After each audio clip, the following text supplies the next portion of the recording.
என் மொழி சிதஞ்சு அழிஞ்சு போச்சு. எங்களுடைய இறைவன், எங்களுடைய கோயில், எங்களுடைய இறைவன் முருகன், சிவன், மாயூன், அதாவது பெருமாள். இந்த கோயில்களிலே தமிழ்ல வழிபாடு இல்லையே.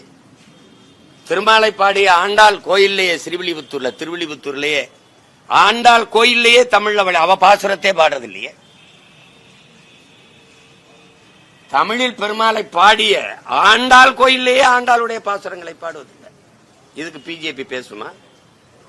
திருச்செந்தூர் முருகன் கோயில்ல தமிழ்ல குடமுழுக்கு கேட்டு முருகன் பேரன் சீமான் பிரபாகரன் மகன் போறான்னா, இல்ல இந்திய ஒருமைப்பாடு, தமிழ் வளர்ச்சி இதெல்லாம் பேசுற திராவிடம் பேசுதா? இல்ல இந்த கட்சிகள் பேச்சாயிராது பேசுமா? பேசுமா? 13 லட்சம் பேர் தேர்வு எழுதி தமிழ்நாடு தேர்வாணையத்தில் எழுதிட்டு வெளியில் நிக்கிறான். யார் வேண்டாலும் வந்து தமிழ்நாட்டு தேர்வாணையத்தில் தமிழ்நாட்டு வேலை வாய்ப்புக்கு தேர்வு எழுதலாம்ங்கிறத கொண்டு வந்த பெருமக்கள் யாரு? அப்படி நான் மகாராஷ்டிரா எழுத முடியுமா? பீகார், குஜராத்தில் எழுத முடியுமா?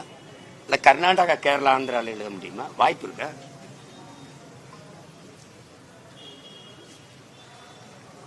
இது வந்துடக்கூடாது, அது இது வந்துடக்கூடாதுன்னு ஆட்சியாளர்கள் ஆட்சியின் சாதனை இவ்வளவு நலத்திட்டங்களை கொண்டு வந்திருக்கோம், இவ்வளவு நற்திட்டங்களை மக்களுக்கு நிறைவேற்றிருக்கோம். மீண்டும் இந்த ஆட்சி, இந்த நல்லாட்சி முறை தொடர எங்களுக்கு வாய்ப்பு கொடுங்கன்னு சொல்லி கேட்கறதுக்கு யார்ட்டாவது இருக்க?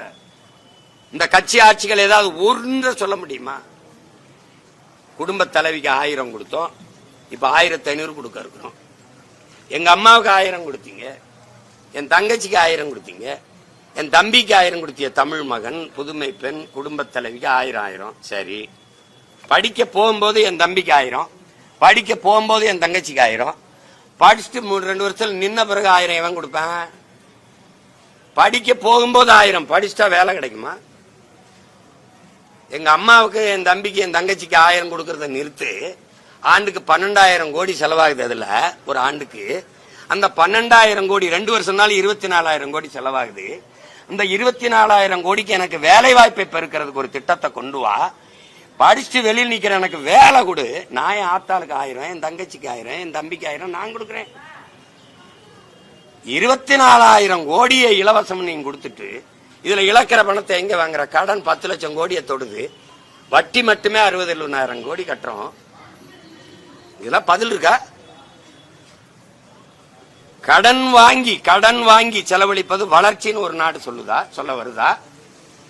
தடையற்ற மின்சாரம், தரமான போக்குவரத்து, பயணிக்க நல்ல பாதை, குடிக்க தூய நீர், படிக்க உயர்ந்த கல்வி, பார்க்க சிறந்த மருத்துவம் இந்த நாட்டில் இருக்கா? அதுக்கு இந்த பணம் முதல் 10 லட்சம் கோடி செலவழிக்கப்பட்டிருக்கா? யார்கிட்ட பதில் இருக்கு? யார்கிட்ட பதில் இருக்கு? தனியார் போக்குவரத்து சிறப்பா இருக்கா? அரசு போக்குவரத்து சிறப்பா இருக்கா? தவிச்ச வாய்க்கு தண்ணியை கூட தரமா தன் நாட்டு குடிகளுக்கு கொடுக்க முடியாத அரசு அரசா தரிசா? அதையே அப்போலோ, கிண்லே, மினரல் அவையான் கொடுக்குற அக்வாபினெல்லாம் யார் அவன்? போக்குவரத்து ஒழுங்கா இருந்தா ஊபர், ஓலோ அந்த முதலாளி எந்த நாட்டுக்காரன்? எந்த ஊருக்காரன்? ஆன்லைன் வர்த்தகம் பண்ணி பல கோடி குடும்பம், 2 கோடி குடும்பம் பழச்சுக்கிட்டு இருந்துச்சு. இந்த ஆன்லைன் வர்த்தகம் அவன் யார்? அந்த முதலாளி எங்க இருக்கான்? கண்ணுக்கு தெரியாத ஒரு இடத்துல இருந்து காற்றை வியாபாரம் பண்ணிக்கிட்டு இருக்கான். அந்த முதலாளி யார்? யார் அவன்?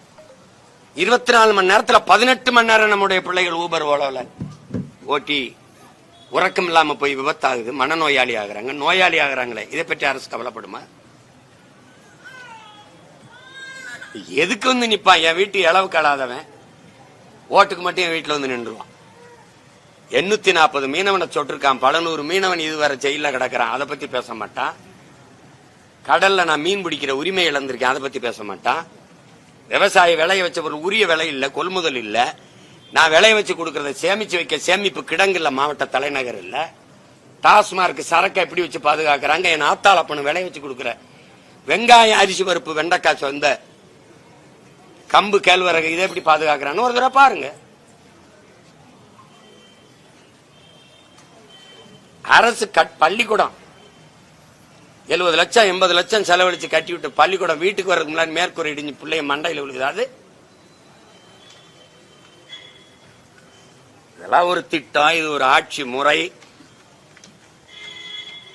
எதற்காக பிஜேபி சாமி கும்பிடுறது? எனக்கு என் சாமி எப்படி கும்பிடுறது நீ சொல்லிக் கொடுக்க போறியா? எனக்கு தெரியாதா? நீ நீ வணங்குகிற சாமி கிட்டே நிப்ப, வாழ்ற பூமியை பத்தி கவலைப்பட்டிருக்கியா?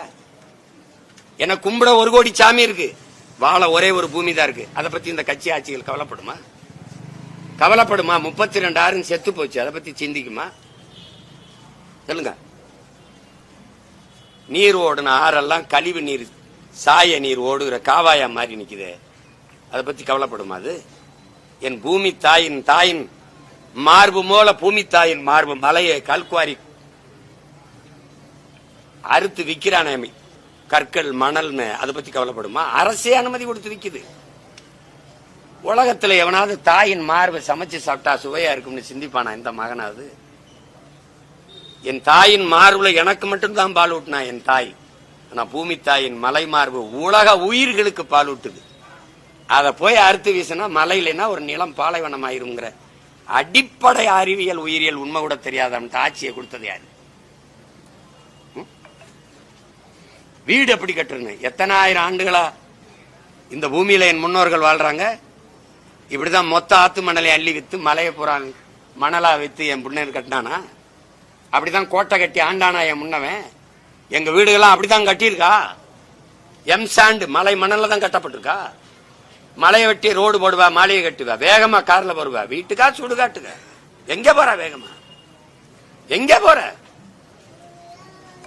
சுவாசிக்க காத்து இருக்கா? காற்றை சுவாசிக்கிறியா, கந்த தூசியை சுவாசிக்கிறியா?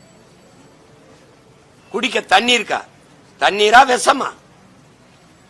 பிறந்த குழந்தை 3 வயசு குழந்தை 4 வயசு குழந்தைக்கு புற்று வருது, ஏன் வருதுன்னு எந்த அறிவியல் அறிஞன் எந்த மருத்துவ மேதை நிரூபிப்பான்?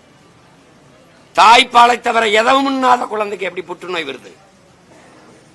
கஞ்சா குடிச்சா, அபின் போட்டுச்சா, கொக்கைன் பிடிச்சா, புயல பயன்படுத்தா, சுருட்டு குடிச்சா, சிகரெட் பிடிச்சா, வெத்தலை பாக்கு பிடிச்சா? இல்லையே, எப்படி வந்துச்சு? தாயின் மார்ல பால் குடிச்சதை தவிர எதுவும் செய்யல. ஏன்னா பால் விஷமாயிருச்சு. தாயின் பால் எப்படி விஷமாச்சு? எதன் பொருட்டும் கலப்படம் இல்லாத நஞ்சில்லாத தாயின் மார்பில் இருந்து வந்த பால் எப்படி விஷமாச்சு? அவள் உண்ட உணவு விஷமாயிருச்சு. உணவு எப்படி விஷமாச்சு? கண்ட கண்ட பூச்சி மருந்துகளை, நச்சுகளை விதை உரமா போட்டு பூச்சி மருந்துகளை, உயிர்கொல்லிகளை கொண்டு போய் பூக்கள்லையும் காய்கள்லையும் கொட்டி விஷமாக்கி சாப்பிட்டு எல்லாம் 100 மரணத்துல 95 மரணம் புற்றா இருக்கே. காரணம் யார் சொல்லுவா? பணக்காரன் நோய் எதுன்னு கேட்பா. எங்களுக்கு ஒரு மதிப்பெண்ணுக்கு சர்க்கரை நோய்னு எழுதுவோம். இன்னைக்கு சர்க்கரை நோய் பணக்காரன் நோயா? எல்லாருக்கும் இருக்கிற ஒரு நோய் எதுன்னு கேட்டா சர்க்கரைன்னு வருது. இப்போ அந்த அளவுக்கு போய்கிட்டு இருக்கு. அதை பத்தி கவலைப்படுமா?